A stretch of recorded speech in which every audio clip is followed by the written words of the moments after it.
Les amis, bienvenue, j'espère que vous allez tous très bien, très content de vous retrouver pour cette nouvelle vidéo.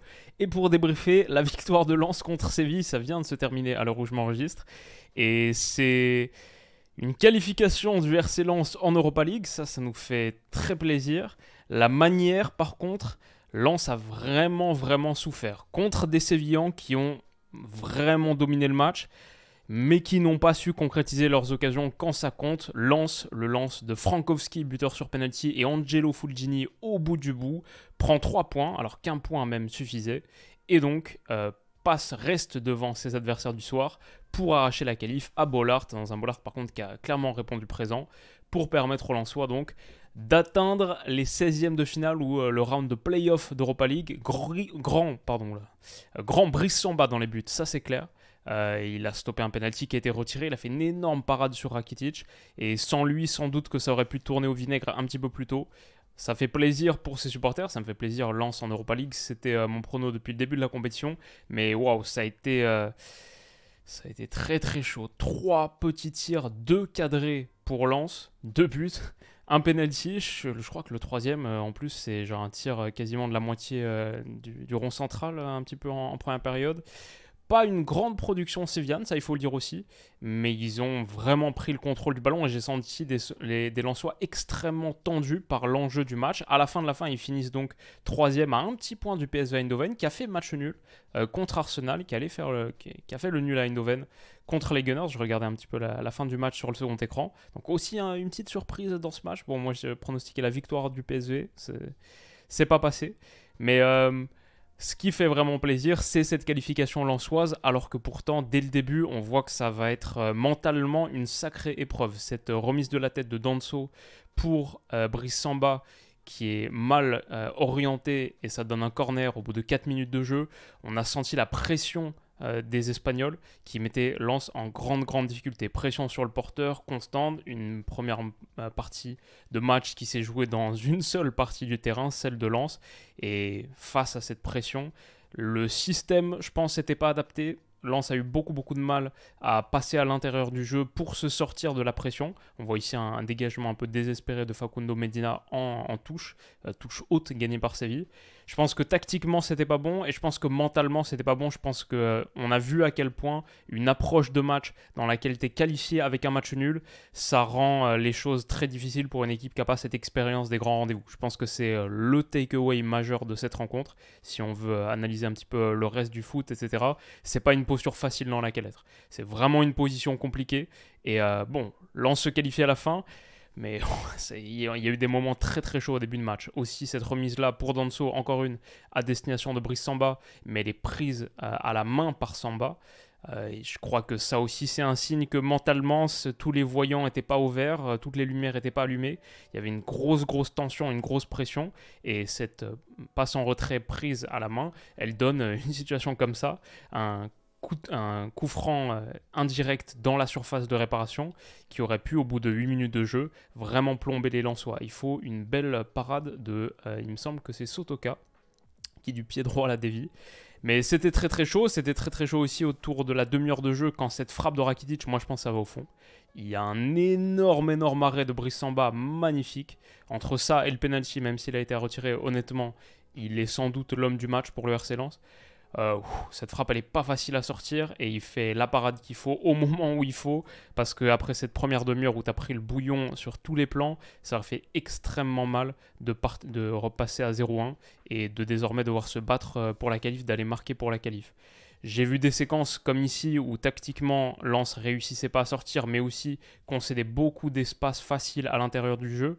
Peut-être que cette largeur elle a mal été comblée et du coup on a ici par exemple Oliver Torres qui peut prendre le ballon parce que Medina est allé un petit peu compenser sur le côté, mais du coup sa prise de balle orientée à l'intérieur elle peut être faite tranquillement. Il donne un ballon, quand tu réussis à faire ces passes-là, passe parallèle à la ligne de but, à 20 mètres du but, c'est un petit peu inquiétant. Pour une défense qui ne sait pas s'il faut sortir, qui est un petit peu fixée aussi par Rafa Mir et Youssef N'Nesyri, mais beaucoup trop d'espace trouvé dans l'interligne comme ça pour Séville, qui va trouver un appui intérieur, un second, Rakitic en une touche, Rakitic qui a fait un très gros début de match en une touche, et derrière, c'est situations de gros danger. On rentre à la mi-temps, Lens a eu 31% du ballon à la maison, aucun ballon touché dans la surface adverse, un seul tir, et je crois que c'est le tir quasiment du rond central dont on parlait tout à l'heure, 0 XG donc.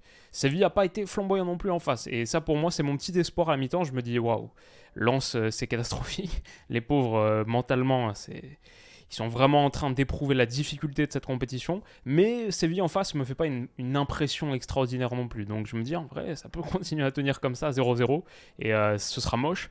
Et il faudra montrer bien autre chose en 16e de finale, play-off d'Europa League, mais ça peut être suffisant pour se qualifier. Alors, ce sera suffisant pour se qualifier, aussi parce que c'est un poil mieux en seconde période, même si on ne le voit pas tout de suite. À la 57e minute de jeu, il y a cette passe coupée, encore une fois, sur une relance, Lens qui n'arrive pas à se sortir de sa première moitié de terrain, de son premier tir tout court. Et il y a ce centre-là, c'est très dangereux pour Pedrosa, qui est venu à l'intérieur et dont la déviation va heurter la barre transversale de Brice Samba. Gros danger, la plus grosse occasion du match pour Séville. Là où on voit que Séville, c'était un 16e au classement en Liga, une équipe qui restait sur 8 ou 9 matchs sans victoire en championnat et juste un petit peu désastreuse, dernière du groupe. Là où on l'a vu, c'est sur des moments, je trouve, de naïveté ou simplement d'imprécision technique, mais une équipe qui marche, tout le monde ne marche pas exactement dans le même sens. Sur cette passe-là intérieure, c'est interdiction totale de perdre des ballons comme ça. Déjà, tu dois réussir avec un bloc comme ça qui est médian, un petit peu sur le reculoir, poussé par l'appel de Youssef Enesiri. Il y a une vraie phase à mettre en place pour attaquer le dernier tir tranquillement.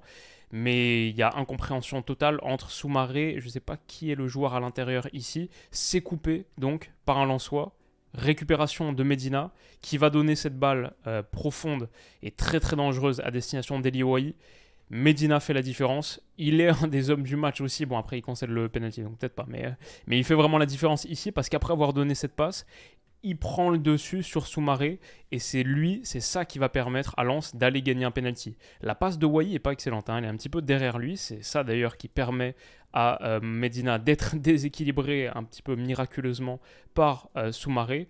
Mais quelque part, Medina le mérite parce que son dépassement de fonction, l'arbitre n'hésite pas, son dépassement de fonction après la passe, on le voit ici, prendre le dessus sur son vis-à-vis alors que Soumaré est un petit peu encore en déconcentration, c'est le moment clé parce qu'il passe l'épaule devant, parce que désormais il est lancé avec une seconde de plus dans son accélération que son vis-à-vis et il fait le travail pour être devant au moment où ça compte. Il y a pénalty effectivement parce que sa jambe gauche qui essaye d'aller gratter le ballon, qui est un petit peu trop en retrait pour lui, touche la jambe gauche de Soumaré. Mais si je suis sévillan, là, si je suis supporter sévillan, j'explose de rage. C'est un match que tu as dominé pendant 60 minutes. Lens a absolument rien eu. Et penalty sur une passe ratée catastrophique au milieu de terrain. Et un penalty nettement évitable parce que même la transition, elle était assez mal jouée par Eli Ouahi. Ça, c'est le genre de match qui te font totalement dégoupiller, surtout quand tu restes sur quasiment 10 matchs consécutifs en championnat sans victoire. J'imagine pas l'état des supporters sévillans au bout de cette action. Et j'en sais quelque chose parce que je suis supporter lyonnais, donc bon, même si ce week-end c'était mieux, mais bon, on vit des moments similaires, je crois. En tout cas, Frankowski, pour le coup, le meilleur geste technique lensois du match, va envoyer une balle puissante. Elle est un petit peu axiale, plus axiale que ce que les commentateurs disaient, mais suffisamment puissante. Et puis Dimitrievski était parti à contre-pied pour battre le gardien. Ça fait 1-0.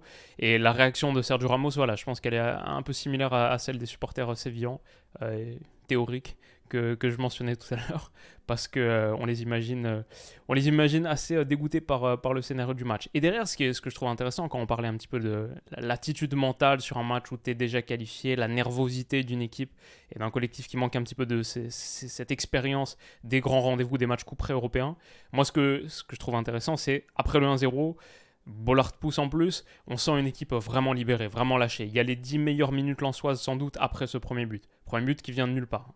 Mais derrière, on voit par exemple sur cette intervention-là, ces tacles, il y a beaucoup plus de pression. Le système, il n'est pas encore très bien adapté, je pense, pour vraiment presser Séville. Mais Lens met beaucoup plus d'intensité et se lâche plus. Je crois que ça, c'est quelque chose, c'est peut-être plus difficile de presser quand tu sais il faut surtout, avant tout, pas encaisser de but. Peut-être qu'il y a un petit peu plus de peur de laisser des espaces derrière. Je pense que c'était tactique aussi, c'était pas juste mental. Mais Lens se lâche plus. Il y a un bon Rakitic qui met un super super centre en première intention. Les screenshots lui rendent pas justice parce que c'est un ballon très instinctif qui est mis comme ça au point de penalty pour Youssef En-Nesyri. Rakitic a été, je trouve, bon dans la plupart des choses et celui qui a amené le plus de danger dans le dernier tiers. Et malheureusement, Medina qui a été vital sur le premier but, l'accroche, le bras sur le bras.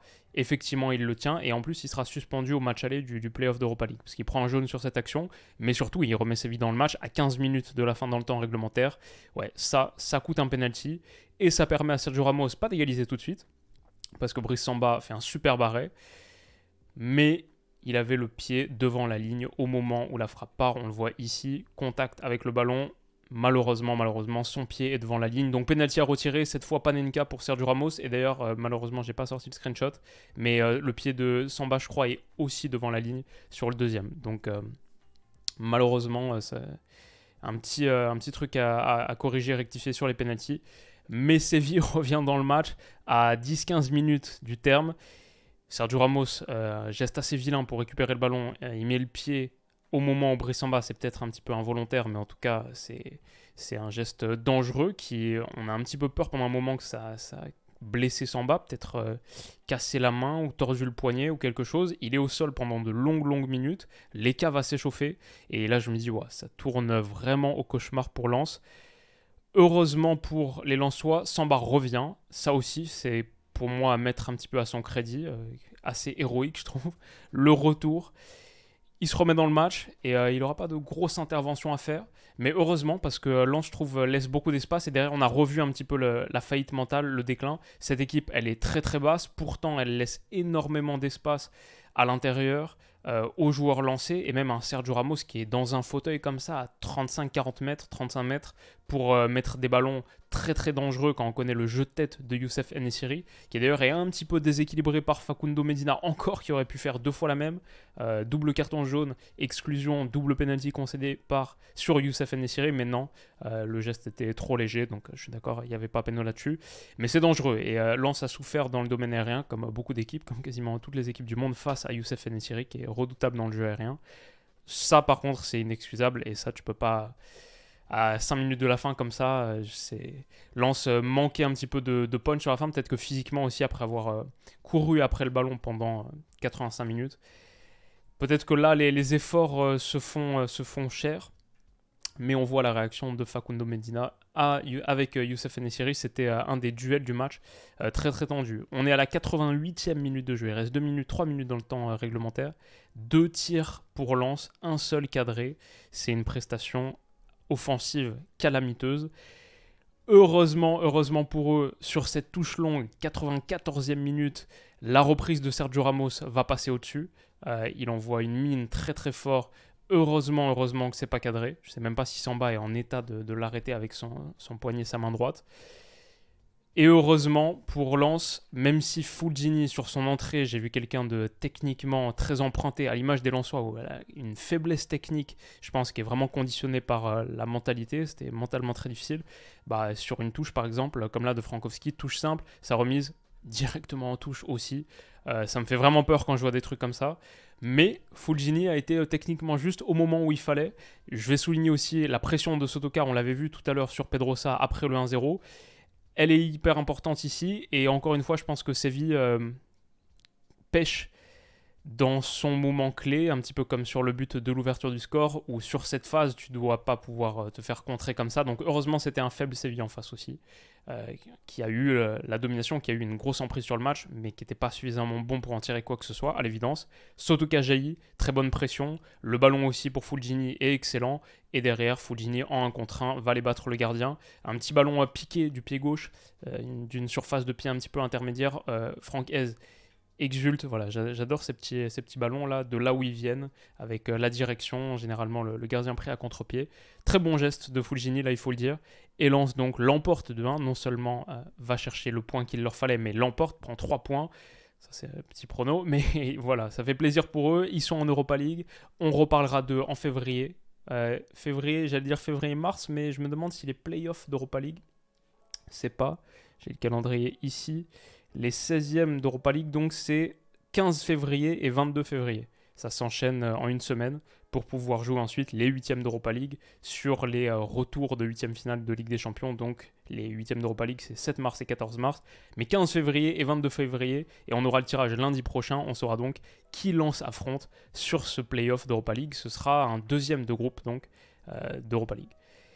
Voilà, je vais dire que ça me fait plaisir. J'aurais préféré que Lens se qualifie en Ligue des Champions, mais ça me fait plaisir que Lens prenne cette troisième place qualificative. Aussi parce que c'était mon prono, parce que pour le coup, on a été assez bon. C'est pas le cas dans tous les groupes, mais quand ça l'est, je vais quand même le souligner. Arsenal, oui, finit à la première place. Le PSV, oui, finit deuxième. Lens, troisième. Séville, quatrième. Ça, c'était les pronos après le tirage, quelques heures, minutes après le tirage, il y a quelques mois maintenant. Donc ça se passe bien dans ce groupe B et on verra ce que ça donne sur les autres groupes. Là, je vais tout de suite aller me brancher sur Galatasaray-Copenhague, Copenhague-Galatasaray au Parken, gros match. Et bien sûr en double écran, United-Bayern, au cas où il y a un exploit. Et il me semble qu'il faut un match nul entre Galatasaray et Copenhague et une victoire d'United contre le Bayern pour permettre aux Mancuniens de réaliser ce qui serait quelque chose d'assez spécial. On se retrouve, je ne sais pas si ce soir ou demain matin ou simplement jeudi dans le récap Ligue des Champions. Mais en tout cas, moi j'y file et je vous souhaite de passer une excellente soirée. Prenez soin de vous les amis et à bientôt. Bisous.